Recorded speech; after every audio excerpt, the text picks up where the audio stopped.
اجمیر شریف میں ہوئی سانپ کی بارش۔ دوستو، اجمیر معلیٰ میں ہوئی سانپ کی بارش۔ اور دوستو، جب اجمیر شریف میں سانپ کی بارش ہوئی تو پھر کیا ہوا؟ اور جب سانپ کی بارش ہوئی تو ان سانپوں نے کیا کیا؟ دوستو، ایک سنسنی خیز ویڈیو آپ کے سامنے رکھنے جا رہے ہیں، اس دھرتی سے جس دھرتی کے راجہ مہاراجہ غریب نواز سرکار ہیں۔ دوستو، خواجہ غریب نواز کی درگاہ اجمیر معلیٰ، اور اس اجمیر معلیٰ میں جب ہوئی سانپ کی بارش تو پھر کیا ہوا؟ دوستو، کیسی دیکھی گئی خواجہ غریب نواز رحمۃ اللہ علیہ کی کرامت آپ کے سامنے رکھنے جا رہے ہیں۔ جب اجمیر شریف میں ہوئی سانپ کی بارش اور کون سا دور تھا، اور جب سانپوں کی بارش ہوئی تو پھر کیا ہوا؟ دوستو، گونج اٹھا ہر طرف اللہ اکبر کے نعرے۔ اس سے پہلے کہ ویڈیو کا آغاز کریں، آپ سے گزارش ہے کہ اگر ابھی تک آپ نے ہمارے چینل کو سبسکرائب نہیں کیا ہے تو ابھی سبسکرائب کر لیں اور ساتھ میں لگے بیل کے بٹن کو ضرور دبا دیجیے گا۔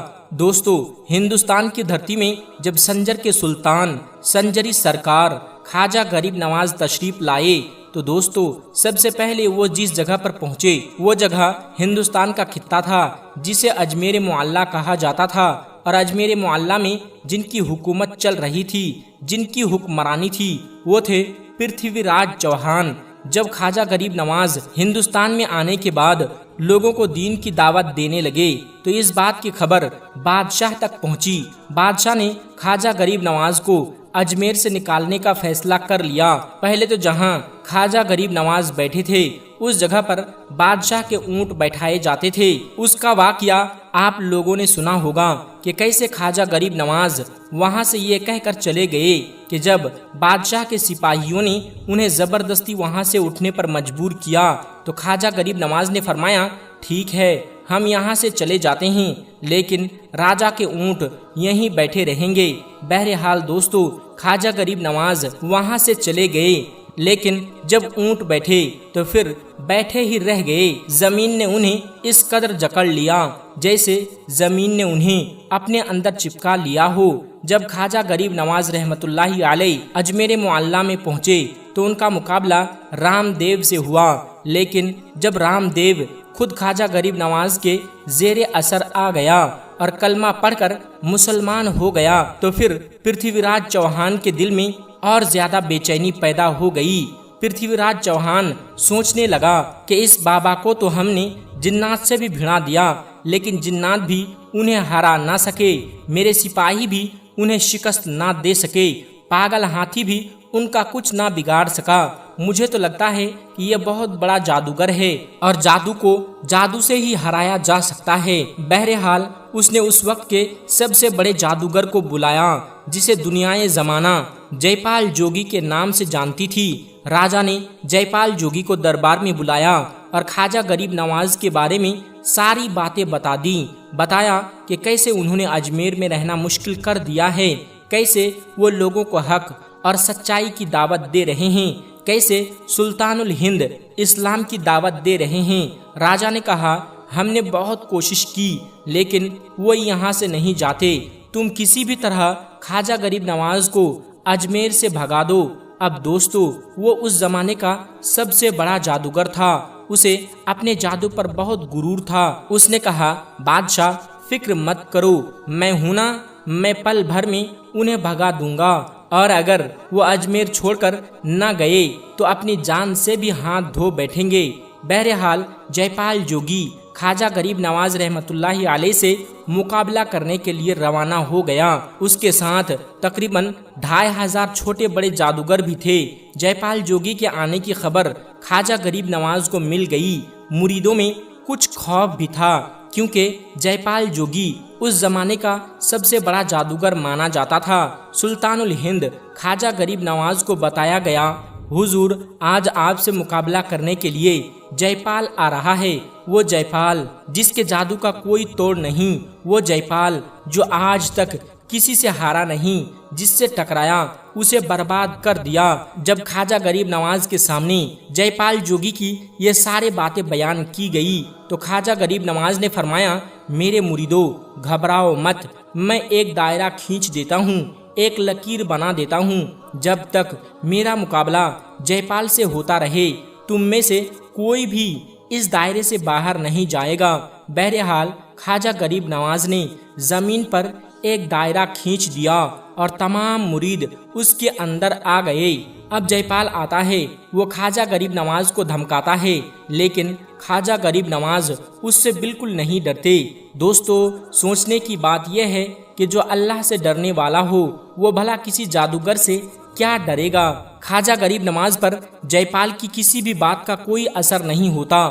جے پال غصے میں آ جاتا ہے اور اپنے چیلوں سے کہتا ہے، ان پر ایسا جادو کرو کہ آسمان سے سانپ برسنے لگے۔ دوستو، اس کے بعد جے پال جوگی نے ایسا جادو کیا کہ آسمان سے سانپ برسنے لگے۔ جی ہاں دوستو، آسمان سے اجمیر معلیٰ کی زمین پر سانپ برسنے لگے، خاص طور پر اس جگہ پر جہاں خواجہ غریب نواز اور ان کے چاہنے والے موجود تھے، وہاں سانپوں کی بارش ہونے لگی۔ لیکن دوستو، خواجہ غریب نواز کی کرامت دیکھیے، کسی بھی سانپ میں اتنی ہمت نہ ہوئی کہ وہ اس دائرے کے اندر گرتا جو خواجہ غریب نواز نے زمین پر کھینچا تھا۔ سارے سانپ اس دائرے کے باہر ہی گرتے رہے۔ دوستو، جب جادوگر نے دیکھا کہ سانپوں کی بارش بھی خواجہ غریب نواز کا کچھ نہ بگاڑ سکی، تو اس نے ایک اور جادو کیا اور اس بار آسمان سے آگ برسنے لگی۔ لیکن پھر بھی خواجہ غریب نواز کے اس دائرے کے اندر آگ نہ پہنچ سکی۔ جب جے پال جوگی ہر طرح کا جادو آزما چکا اور خواجہ غریب نواز اور ان کے مریدوں کا بال بھی بیکا نہ کر سکا، تو اس نے سوچا، اب میں آسمان میں اڑ کر ان سے بدلہ لیتا ہوں۔ چنانچہ اس نے ہرن کی کھال پھینکی اور اس پر سوار ہو کر آسمان میں اڑ گیا۔ دوستو، اتنا دیکھنا تھا کہ خواجہ غریب نواز نے اپنے کھڑاؤں کو حکم دیا، جاؤ، کفر آسمان میں ہے اور تم یہاں ہو، جاؤ اسے پکڑ کر میری بارگاہ میں لے آؤ۔ بس پھر کیا تھا دوستو، خواجہ غریب نواز کے کھڑاؤں اڑتے ہوئے جے پال جوگی کے پاس پہنچ گئے۔ تاریخ گواہ ہے کہ وہ کھڑاؤں جے پال جوگی کے سر پر اس قدر برسنے لگے کہ وہ خوف سے کانپ اٹھا اور تڑپتا ہوا خواجہ غریب نواز کے قدموں میں آ گرا۔ جب وہ قدموں میں گرا تو خواجہ غریب نواز نے اسے کلمہ پڑھایا۔ وہی جے پال جوگی بعد میں عبداللہ بیابانی کے نام سے مشہور ہوا۔ کہا جاتا ہے کہ آج بھی اگر کوئی راستہ بھول جائے اور عبداللہ بیابانی کے وسیلے سے دعا کرے تو اللہ تبارک و تعالی اسے راستہ دکھا دیتا ہے۔ دوستو، جب خواجہ غریب نواز نئے اجمیر شریف میں تشریف لائے تھے تو ان کا ایک خیمہ لگا ہوا تھا۔ اس خیمے میں خواجہ غریب نواز عصر سے لے کر مغرب تک روتے رہتے تھے۔ اجمیر کا ایک نوجوان کسی کام سے باہر گیا ہوا تھا۔ کچھ عرصے بعد جب واپس آیا تو ایک دن اس کا گزر اس خیمے کے قریب سے ہوا۔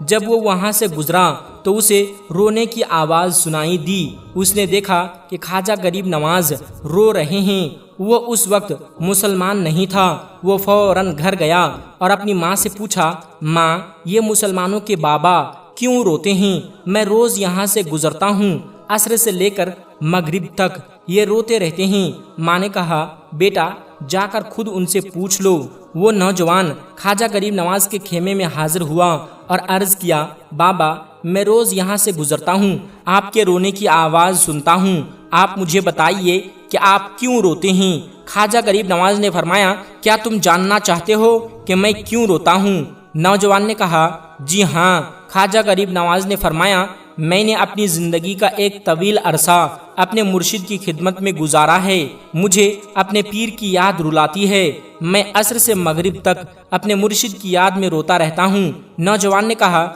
میں نے تو سنا تھا کہ انسان جب تکلیف میں ہوتا ہے تو روتا ہے، کیا محبت میں بھی انسان کو رونا آتا ہے؟ خواجہ غریب نواز نے فرمایا، ہاں، محبت میں بھی انسان روتا ہے۔ نوجوان نے عرض کیا، تو پھر میں بھی رونا چاہتا ہوں، مجھے بھی رونا سکھا دیجئے۔ خواجہ غریب نواز نے فرمایا، تم بھی رونا چاہتے ہو؟ اس نے کہا، جی ہاں، میں بھی رونا چاہتا ہوں۔ خواجہ غریب نواز نے فرمایا، ٹھیک ہے، لیکن دو شرطیں ہیں، پہلی یہ کہ مسلمان ہو جاؤ اور دوسری یہ کہ میرے مرید بن جاؤ۔ نوجوان نے کہا، میں اپنی ماں سے اجازت لے کر آتا ہوں۔ وہ اپنی ماں کے پاس گیا اور ساری بات بتائی۔ ماں نے کہا، بیٹا تم ضدی ہو، جو ارادہ کرتے ہو پورا کرتے ہو، اگر تمہارا دل یہی چاہتا ہے تو جا کر لو۔ چنانچہ وہ دوبارہ خواجہ غریب نواز کی بارگاہ میں حاضر ہوا اور عرض کیا، بابا میں مسلمان ہونا چاہتا ہوں، مجھے اپنا مرید بنا لیجئے۔ خواجہ غریب نواز نے اسے مسلمان بھی کر لیا اور اپنا مرید بھی بنا لیا۔ اب خواجہ غریب نواز نے فرمایا، اب تمہارا سارا وقت میرے ساتھ گزرے گا۔ چنانچہ وہ نوجوان ہر وقت خواجہ غریب نواز کے ساتھ رہنے لگا، ناشتے کے وقت بھی، کھانے کے وقت بھی، سفر میں بھی، حجر میں بھی، ہر لمحہ اپنے مرشد کے ساتھ رہتا۔ آہستہ آہستہ اسے خواجہ غریب نواز کی قربت کی ایسی عادت ہو گئی کہ وہ ان کا دیوانہ بن گیا، ان کا عاشق بن گیا۔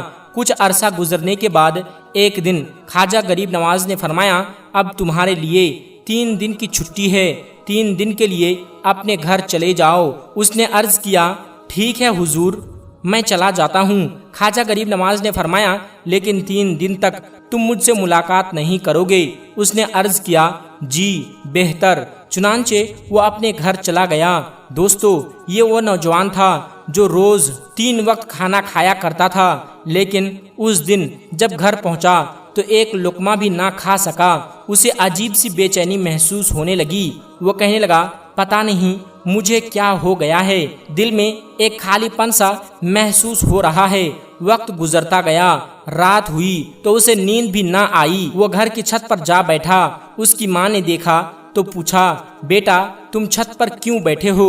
اس نے جواب دیا، ماں پتہ نہیں کیوں آج مجھے نیند نہیں آ رہی، آج میں کھانا بھی نہیں کھا سکا۔ ماں اسے سمجھا بجھا کر واپس چلی گئی۔ جب سحری کا وقت قریب آیا تو اس نوجوان کی آنکھوں سے آنسوؤں کی بارش شروع ہو گئی۔ وہ زار و قطار رو رہا تھا۔ ماں دوڑتی ہوئی آئی اور پوچھا، بیٹا کیا ہوا؟ نوجوان بولا، ماں مجھے محبت ہو گئی ہے، ماں مجھے عشق ہو گیا ہے۔ ماں تو خواجہ غریب نواز کے پاس جا اور ان سے کہہ دے کہ مجھے واپس بلا لے، اب مجھ سے یہ جدائی برداشت نہیں ہوتی۔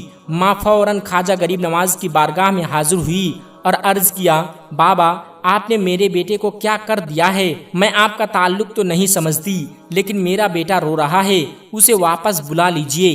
خواجہ غریب نواز نے فرمایا، نہیں ابھی وقت نہیں آیا۔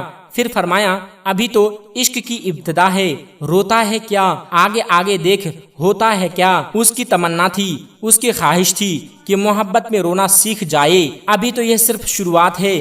چنانچہ ماں کو واپس بھیج دیا۔ ماں گھر پہنچی اور بیٹے کو ساری بات بتائی۔ یہ سن کر نوجوان اور زیادہ بے چین ہو گیا۔ اس نے کہا، ماں اگر میرے مرشد نے مجھے واپس نہ بلایا تو میں مر جاؤں گا، یہ محبت مجھے مار ڈالے گی۔ اگر تم مجھے زندہ دیکھنا چاہتی ہو تو میرے مرشد کو راضی کر لو۔ ماں دوبارہ خواجہ غریب نواز کی بارگاہ میں حاضر ہوئی۔ اس نے عرض کیا، اے غریب نواز کرم فرمائیے، یہ ایک ماں کی التجا ہے، میرا بیٹا آپ کی جدائی برداشت نہیں کر پا رہا ہے۔ خواجہ غریب نواز نے فرمایا، اگر یہ ایک ماں کی خواہش ہے تو میں تمہاری بات مان لیتا ہوں، جاؤ اسے واپس بھیج دو۔ یہ سن کر نوجوان خوشی سے دوڑتا ہوا خواجہ غریب نواز کی بارگاہ میں حاضر ہوا۔ اس وقت خواجہ غریب نواز اپنے مریدوں کو درس دے رہے تھے، لیکن ایک بڑا مجمع موجود تھا۔ نوجوان دروازے پر کھڑا ہوا اور اپنے مرشد کو دیکھنے لگا۔ خواجہ غریب نواز نے بھی اسے دیکھا اور فرمایا، آؤ آؤ۔ پھر مسکراتے ہوئے فرمایا، میں نے کہا تھا نا کہ محبت کا راستہ آسان نہیں ہوتا۔ نوجوان دوڑ کر آیا اور خواجہ غریب نواز کے قدموں میں گر گیا۔ خواجہ غریب نواز نے اسے پوچھا، اب پتہ چلا محبت میں رونا کیسے آتا ہے؟ وہ روتے ہوئے عرض کرنے لگا، حضور مجھ پر کرم فرمائیے، اور ان کے قدموں سے لپٹ گیا۔ دوستو، اس وقت وہاں موجود تمام مرید یہ منظر دیکھ رہے تھے۔ صرف وہ نوجوان ہی نہیں رو رہا تھا، بلکہ سارے مرید رو رہے تھے۔ وہ اپنے مرشد اور مرید کی محبت کا عجیب منظر دیکھ رہے تھے۔ پھر خواجہ غریب نواز نے اس سے پوچھا، آج رات تم نے کھانا کھایا تھا؟ اس نے عرض کیا، نہیں حضور، خواجہ غریب نواز نے فرمایا مجھے بھی آج رات نیند نہیں آئی۔ یہ سن کر تمام مرید حیران رہ گئے۔ ایک طرف مرید کی آنکھوں سے آنسو بہ رہے تھے، دوسری طرف خواجہ غریب نواز کی آنکھیں بھی نم تھی۔ شاعر نے کیا خوب کہا ہے، میری داستان حسرت وہ سنا سنا کے روئے، میرے آزمانے والے مجھے آزما کے روئے۔ کوئی ایسا اہل دل ہو کہ فسانہ محبت میں اسے سنا کے روؤں، وہ مجھے سنا کے روئے۔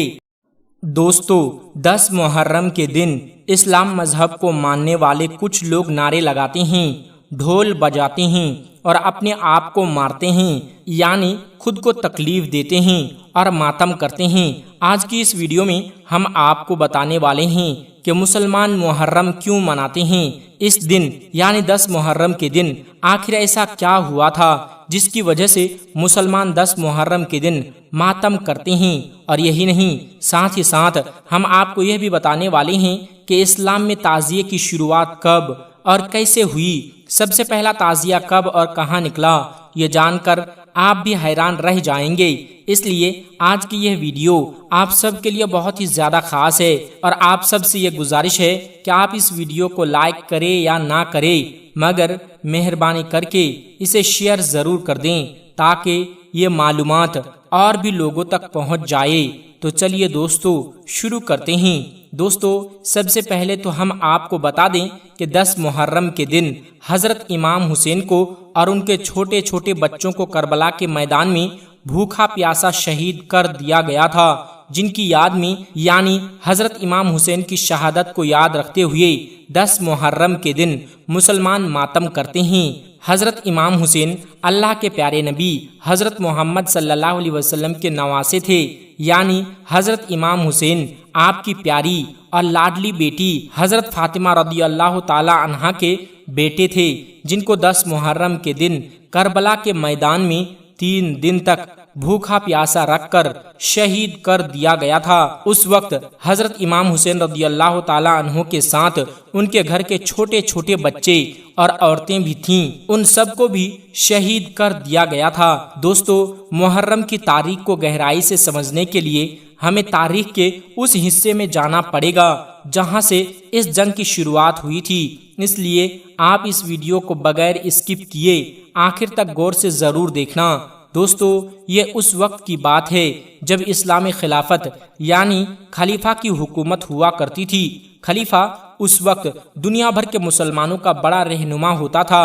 اللہ کے پیارے نبی حضرت محمد صلی اللہ علیہ وسلم کے فرمان کے مطابق 4 خلیفہ منتخب کیے گئے تھے۔ یہ خلیفہ ہمیشہ لوگوں کی رائے سے منتخب کیے جاتے تھے۔ خلافت کے تقریباً 50 سال بعد اسلامی دنیا میں ظلم و ستم کا دور آ گیا تھا، کیونکہ اس وقت شام کے گورنر یزید نے دھوکے سے اپنے آپ کو خلیفہ قرار دے دیا تھا، جو ایک بہت بڑا ظالم اور برا انسان تھا۔ اس کے کام کرنے کا طریقہ بادشاہوں جیسا تھا، وہ لوگوں پر طرح طرح کے ظلم کرتا، اسلام کے اصولوں سے ہٹ کر کام کرتا تھا۔ اس لیے حضرت امام حسین رضی اللہ تعالی عنہ نے اللہ کے پیارے نبی صلی اللہ علیہ وسلم کے نواسے نے اس ظالم کو خلیفہ ماننے سے انکار کر دیا تھا۔ اس بات سے ناراض ہو کر یزید نے اپنے آدمیوں کو حکم دیا تھا کہ جاؤ حسین کے پاس اور اسے کہو کہ یا تو وہ میری اطاعت کرے اور اگر میری بات نہ مانے تو اس کا سر کاٹ کر میرے پاس لے آؤ۔ اپنے بادشاہ کا حکم پا کر یزید کے لوگ حضرت امام حسین رضی اللہ تعالی عنہ کے پاس پہنچے اور یزید کی بات ماننے کے لیے کہنے لگے۔ اس پر حضرت امام حسین رضی اللہ تعالی عنہ نے ایسے شخص کی بات ماننے سے انکار کر دیا جو خود کو اللہ کا نافرمان بتا چکا تھا۔ حضرت امام حسین نے کہا کہ میں ایک ایسے ظالم، بدکار، بدعنوان اور خدا کو نہ ماننے والے شخص کی بات کبھی نہیں مانوں گا۔ اس کے بعد حضرت امام حسین رضی اللہ تعالی عنہ اپنے بیوی بچوں کے ساتھ مکہ شریف چلے گئے، لیکن دوسری طرف جب یزید نے یہ بات سنی تو وہ غصے سے بھر گیا اور اس نے اپنے لوگوں کو مکہ میں بھیج دیا اور حضرت امام حسین رضی اللہ تعالی عنہ کو قتل کرنے کا حکم دے دیا۔ جب یہ بات حضرت امام حسین رضی اللہ تعالی عنہ کو معلوم ہوئی تو وہ اپنے خاندان کے ساتھ ایران کی طرف روانہ ہو گئے۔ کیونکہ وہ خون خرابے سے بچنا چاہتے تھے۔ چنانچہ وہ اپنے اہل خانہ اور ساتھیوں کے ساتھ کربلا میں جا کر ٹھہر گئے، لیکن یزید کی فوج وہاں بھی پہنچ گئی اور سب سے پہلے دریائے فرات کے پانی پر قبضہ کر لیا۔ اس وقت حضرت امام حسین رضی اللہ تعالی عنہ نے ان سے کہا کہ مجھے ایک رات کی مہلت دے دو تاکہ میں اللہ کی عبادت کر سکوں۔ اس رات کو عاشورہ کی رات کہا جاتا ہے۔ حضرت امام حسین رضی اللہ تعالی عنہ نے پوری رات اللہ کی عبادت میں گزاری۔ پھر جیسے ہی صبح ہوئی جنگ شروع ہو گئی۔ اس جنگ میں حضرت امام حسین رضی اللہ تعالی عنہ کے تمام ساتھی شہید ہو گئے، اور یہی نہیں، حضرت امام حسین کا 6 ماہ کا بیٹا علی اصغر پیاس سے بے حال ہو گیا تھا۔ یہ دیکھ کر حضرت امام حسین اسے لے کر میدان جنگ میں گئے اور یزید کی فوج سے کہا کہ میرے معصوم بچے کو پانی پلا دو، لیکن یزید کی فوج کو نہ اس معصوم بچے پر رحم آیا اور نہ ہی انہوں نے حضرت امام حسین رضی اللہ تعالی عنہ کی کوئی بات مانی۔ نتیجہ یہ نکلا کہ ننھا علی اصغر بھی اپنے بابا حسین کی گود میں تڑپتے تڑپتے دم توڑ گیا۔ آخر میں اس ظالم فوج نے حضرت امام حسین رضی اللہ تعالی عنہ کو بھی شہید کر دیا۔ اس طرح امام حسین اور ان کے گھر والوں نے اسلام اور رسول اسلام صلی اللہ علیہ وسلم کے لیے اپنی جانوں کی قربانی دے دی۔ یہی وجہ ہے کہ خدا کے اس نیک بندے کی شہادت کی یاد میں مسلمان 10 محرم کے دن ماتم کرتے ہیں۔ اب آپ کو بتا دیں کہ 10 محرم کے مہینے میں تعزیے کی شروعات کیسے ہوئی، اس کے پیچھے کیا کہانی ہے اور کیا واقعہ ہے۔ دوستو، سن 1370 کی بات ہے۔ اس وقت بھارت، پاکستان، بنگلہ دیش اور افغانستان کے الگ الگ ملک نہیں تھے، بلکہ ایک ہی علاقے کا حصہ سمجھے جاتے تھے۔ یہ اس زمانے کی بات ہے جب ہندوستان ایک بہت بڑا ملک تھا۔ اس وقت ہندوستان میں تیمور لنک نامی ایک بادشاہ کی حکومت تھی۔ تیمور لنک ترکی کا رہنے والا ایک بادشاہ تھا۔ اسے حضرت امام حسین رضی اللہ تعالی عنہ سے بہت ہی زیادہ محبت تھی، اس لیے جب بھی محرم کا مہینہ آتا تو وہ عراق میں حضرت امام حسین رضی اللہ تعالی عنہ کے روزے کی زیارت کے لیے ضرور جاتا تھا۔ یعنی تیمور لنک ہر سال محرم کے مہینے میں عراق ضرور جاتا تھا، لیکن ایک بار ایسا ہوا کہ تیمور لنک سخت بیمار ہو گیا اور اتنا بیمار ہوا کہ چلنے پھرنے کے قابل بھی نہ رہا۔ بڑے بڑے حکیموں اور طبیبوں نے اس کا علاج کیا مگر کوئی فائدہ نہ ہوا۔ جیسے ہی محرم کا مہینہ قریب آیا تو تیمور لنک حضرت امام حسین رضی اللہ تعالی عنہ کی محبت میں بے چین ہونے لگا۔ وہ عراق جانے کے لیے تڑپنے لگا، لیکن اس بار وہ اس حالت میں نہیں تھا کہ سفر کر سکے، کیونکہ حکیموں نے اسے سفر سے منع کر دیا تھا۔ یہ دیکھ کر وہ اپنے بستر پر پریشان رہنے لگا۔ اس وقت اس کا ایک خاص وزیر تھا جو شیعہ برادری سے تعلق رکھتا تھا۔ ایک دن تیمور لنک نے اسے بلایا اور اپنی پریشانی بیان کی اور کہا کہ کوئی ایسا راستہ نکالو کہ میں کسی طرح روزہ امام حسین کی زیارت کر سکوں۔ بادشاہ کی پریشانی دیکھ کر اس وزیر نے اعلان کروایا کہ جو بھی روزہ امام حسین کی شکل کا بالکل ویسا ہی نمونہ بنا کر لائے اسے بادشاہ کی طرف سے بڑا انعام دیا جائے گا۔ یہ سن کر اس زمانے کے بڑے بڑے فنکاروں نے مل کر روزہ امام حسین رضی اللہ تعالی عنہ جیسا ماڈل بنانا شروع کر دیا۔ انہوں نے بانس کی لکڑیوں کا استعمال کیا اور انہیں جوڑ کر روزہ امام حسین جیسا ایک نمونہ تیار کر دیا۔ پھر اسے کھجور کے پتوں اور دوسری چیزوں سے سجانا شروع کر دیا۔ آخرکار جب وہ ماڈل مکمل تیار ہو گیا تو اسے تیمور لنک کے سامنے پیش کیا گیا۔ روزہ امام حسین کا یہ ماڈل دیکھ کر بادشاہ بہت خوش ہوا اور اس نے ان فنکاروں کو بہت انعام دیا۔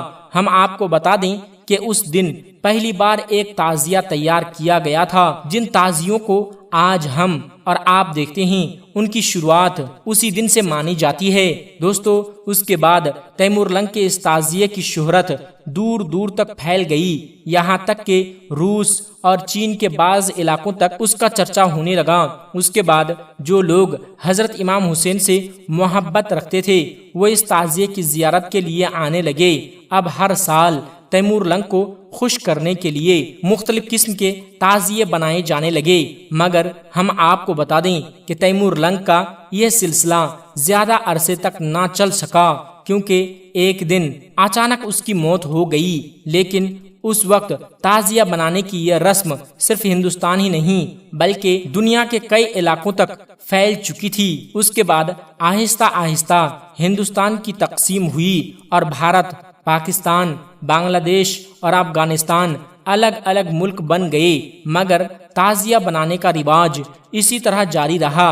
اسی وجہ سے آج بھی ان ممالک میں محرم کے مہینے میں تعزیے کی بڑی دھوم دھام سے نکالے جاتے ہیں۔ ہم آپ کو بتا دیں کہ تعزیہ نکالنے کی یہ رسم ہندوستان سے ہی شروع ہوئی تھی، اسی لیے آج بھی یہ رسم زیادہ تر انہی علاقوں میں پائی جاتی ہے، یعنی انہی ممالک میں تعزیہ نکالے جاتے ہیں۔ اس کے علاوہ سعودی عرب سمیت بہت سے اسلامی ممالک میں یہ تعزیہ نہیں نکالے جاتے۔ امید کرتا ہوں کہ آج کی ہماری یہ معلومات آپ کو پسند آئی ہوگی۔